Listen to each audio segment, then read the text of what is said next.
Guys, ভগবান যদি কাউকে মারে সে উঠে বসার ক্ষমতা থাকে না। মানে আমাকে সত্যি সত্যিই ভগবান মেরে দিয়েছে।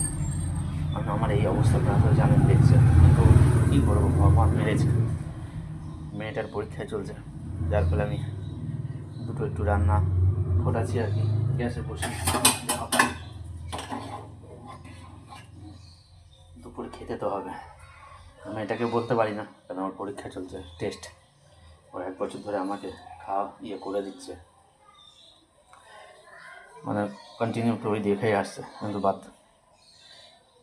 ওটির পর থেকেই তো প্যারালাইসিস, ঠিক করে দাঁড়াতেও পারি না, আপনারা তো জানেনই। মানে উপরবেলা আমাকে সত্যি সত্যিই মেরে দিয়েছে। মানে পেটের জন্য দুটো রান্নাও করতে হচ্ছে, আমার মেয়েটার মুখও দিতে হবে, মেয়েটার পরীক্ষা চলছে, মেয়েটারও খাবারের ব্যাপার রয়েছে। বাধ্য হয়ে আমি না পারলেও কষ্ট করে যে ভাত বসিয়ে দিয়েছি, এটা ডিমের ঝোল করে দেবো। এটা দিয়েই আমাদের আজকের দুপুরের সানডে লাঞ্চ হবে। Thank you.